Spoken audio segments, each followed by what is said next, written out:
तपाईको कुनै समस्याको विषयमा हामीले रिपोर्टिङ गर्नु पर्यो, त्यसमा समाचार बनाउनु पर्यो, अथवा तपाईले दिएको सूचनाको विषयमा रिपोर्टिङ गर्नु पर्यो, समाचार बनाउनु पर्यो भने तपाईलाई कति फी लाग्छ, तपाईले कति पैसा तिर्नुपर्छ?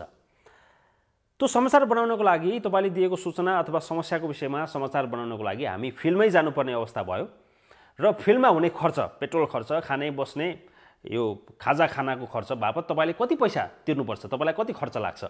अथवा तपाई कुनै विषयमा सल्लाह गर्नको लागि हाम्रो कार्यालयमा, हाम्रो अफिसमा आउन चाहनुहुन्छ भने तपाईले कति फी तिर्नुपर्छ?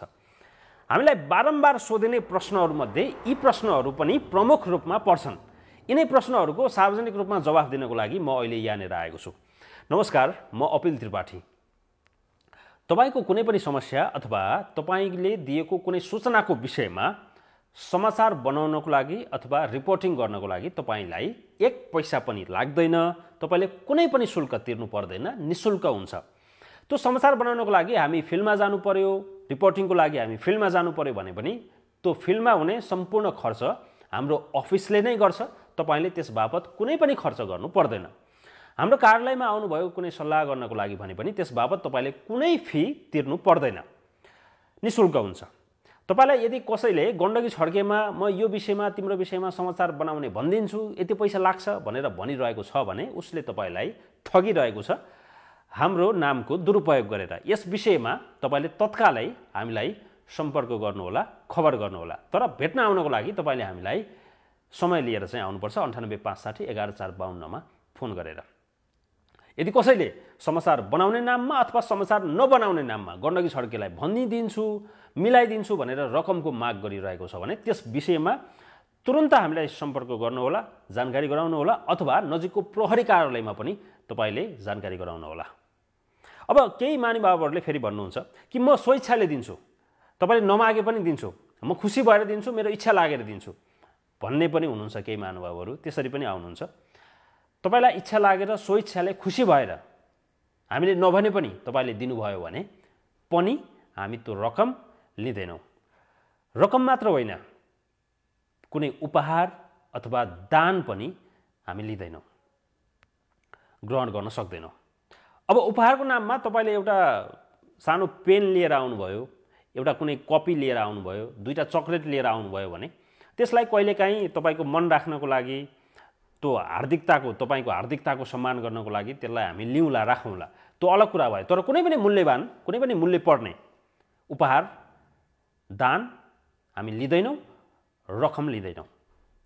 यहाँ धेरै महानुभावहरू आउनुहुन्छ कि म यो कार्यालयमा, तपाईको अफिसमा आउनुभन्दा अगाडि हामी यो मिडियामा गएका थियौँ, यो सञ्चारकर्मीलाई भेटेका थियौँ, उहाँले यति पैसा लाग्छ भन्नुभयो, त्यति पैसा हामीले तिर्यौँ, तर भएन।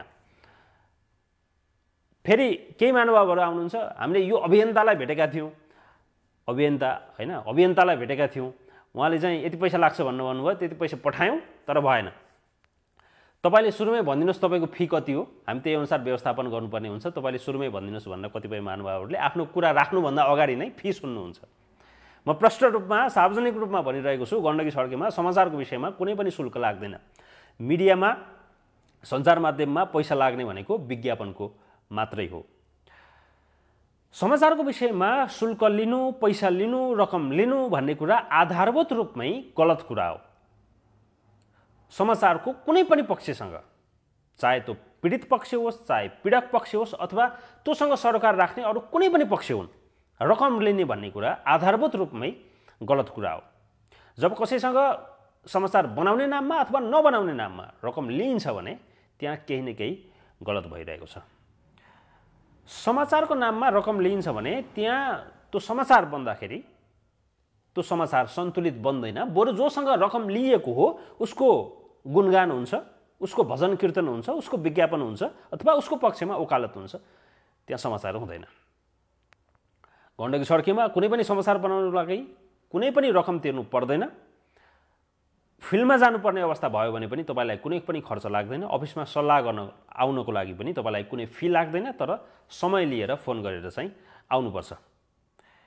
समाचार बन्ने भन्ने कुरा तपाईको विषय कस्तो प्रकृतिको विषय हो, तपाईको समस्या कस्तो प्रकृतिको समस्या हो, तपाईले दिएको सूचना कस्तो प्रकृतिको सूचना हो र त्यससँग सम्बन्धित तथ्य प्रमाणहरू के छन् अथवा आवश्यक पर्ने अन्य तथ्य प्रमाणहरू जुटाउन सक्ने सम्भावना छैन अथवा कति छ र तपाईँको विषय आम सञ्चार माध्यमको समाचार बन्ने विषय हो कि होइन, आधारभूत रूपमा समाचार बन्नको लागि यी र यस्तै कुराहरूले मात्रै निर्धारण गर्दछन्।